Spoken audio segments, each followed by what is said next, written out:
Lazare, viens dehors.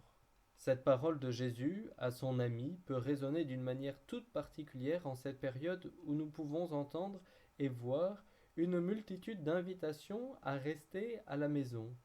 Ce cri de Jésus nous est également adressé aujourd'hui, en ce cinquième dimanche de Carême, où nous aurions pu vivre avec les enfants de la catéchèse cette libération avec le sacrement du pardon, et également les scrutins des collégiens catéchumènes de l'ensemble pastoral et des catéchumènes adultes de notre secteur, dont les prénoms s'affichent pour que nous puissions prier pour eux. Oui, Jésus veut nous libérer de nos péchés, de nos morts, de nos peurs. Il veut ouvrir nos tombeaux pour mettre en nous son esprit. Même si cela fait 4 jours que la pierre est roulée, ou 10 jours que le confinement est décrété, ou plusieurs jours ou semaines que nous réitérons les mêmes péchés, Jésus demande d'enlever la pierre de nos cœurs pour que l'Esprit de Dieu habite en nous, l'esprit de celui qui a ressuscité Jésus d'entre les morts. Ce cinquième dimanche de Carême nous rapproche de Jérusalem, nous rapproche de la résurrection, tout en nous rappelant le chemin parcouru depuis les 2 derniers dimanches. Dimanche dernier, l'aveugle de naissance voit enfin la lumière du monde, le Christ Jésus, car il a cru à la parole de celui qui l'avait envoyé se laver à la piscine de Siloé. Cet épisode rappelle celui de la Samaritaine où Jésus se déclare la source d'eau vive et le Christ. C'est la confession de foi que Marthe fait aujourd'hui à Jésus. Tu es le Christ, le Fils de Dieu, celui qui vient dans le monde. En même temps, la situation de cet épisode dans l'Évangile selon Saint Jean et les versets suivants nous font tourner notre regard vers la Passion. C'est le septième et dernier signe de l'Évangile, et Caïphe, en prophète, nous dit, quelques versets après, il vaut mieux qu'un seul homme meure pour le peuple, celui qui est finalement la résurrection et la vie, doit mourir pour donner sa vie à ceux qui croient en lui. Nous nous trouvons à un moment charnière de notre carême, un moment charnière de l'Évangile, un moment où il nous est demandé de redire en qui nous croyons, à la suite de qui nous souhaitons marcher. Et pour nous aider à nous prononcer, je vous propose de regarder les différentes personnes ou groupes de notre passage d'évangile pour savoir vers qui orienter notre vie. Tout d'abord, l'attitude des disciples à la proposition de Jésus, revenons en Judée, leur réponse est unanime. On cherche à te tuer et tu y retournes. Il vaut mieux finalement rester bien au chaud chez nous que de manifester la gloire de Dieu. Au moins, nous aurons sauvé notre vie. Oui, les disciples sont tellement lents à croire que Jésus s'emploie par des miracles. C'est le septième chiffre de la perfection. Et c'est pour faire grandir leur foi. C'est à cause de vous, pour que vous croyiez, pour leur permettre de marcher à la lumière du Christ. Le deuxième groupe, le groupe des Juifs, qui menacent la vie de Jésus, même si beaucoup crurent en Jésus, quelques-uns iront tout raconter au grand prêtre.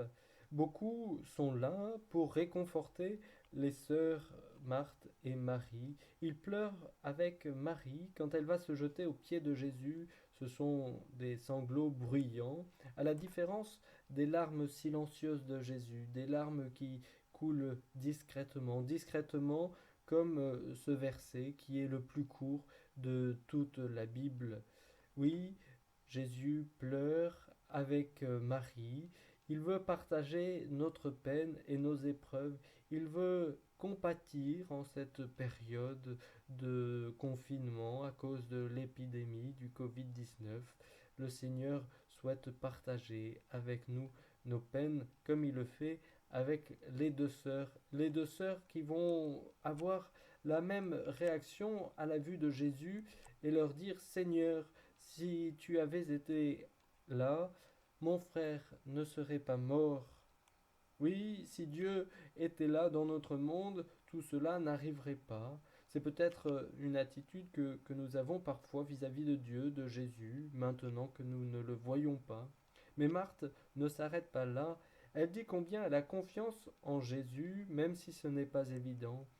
Il sent déjà, lui dit-elle, il est mort depuis trop longtemps, mais elle a confiance en Jésus, elle le reconnaît comme le Christ, le Fils de Dieu, celui qui vient dans le monde. Sa sœur Marie, elle, va susciter la compassion de Jésus qui, voyant ses larmes, va pleurer lui aussi. En cette période de confinement, nous sommes invités à prier, à redire notre confiance en Jésus, et même si les mots peuvent nous manquer, n'oublions pas que notre silence, que nos cris, que nos pleurs face à la souffrance, à la mort, lorsqu'ils sont supplications vers le Seigneur, sont également prières. Le Seigneur entend le cri de ses enfants. Oui, les deux sœurs nous orientent vers le Seigneur, même si leur demande est pour leur frère Lazare. Lazare, l'ami de Jésus, comme les deux sœurs le sont. Lazare est la personne dont on parle le plus, mais que l'on ne voit pas. Au moment où il est appelé par son nom, Lazare vient dehors, c'est le mort qui sort, qui doit être aidé pour délier les bandelettes et le suaire qui l'entourent. Quand nous sortirons de notre confinement, n'oublions pas que nous aurons toujours besoin de notre prochain pour nous délier de nos enfermements.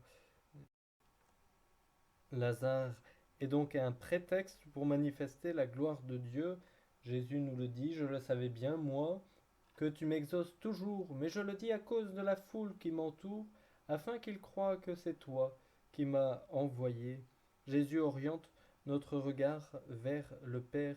Il rend grâce, son Père l'a exaucé avant même que Lazare sorte du tombeau.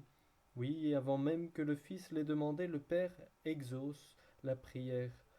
Le Seigneur sait ce dont nous avons besoin avant même que nous le demandions.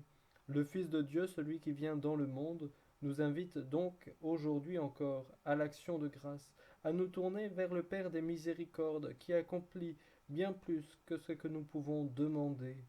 En cette période particulière, prenons le temps de rendre grâce, de dire merci au Seigneur pour ce qu'il nous donne, le temps de se retrouver, par exemple en famille, de reprendre contact avec des personnes que nous n'avions pas appelées depuis longtemps. Oui, rendre grâce, car le Seigneur est la résurrection et la vie, et dès aujourd'hui, les fruits de la résurrection, nous en bénéficions dès lors que nous croyons en celui qui donne sa vie pour le salut.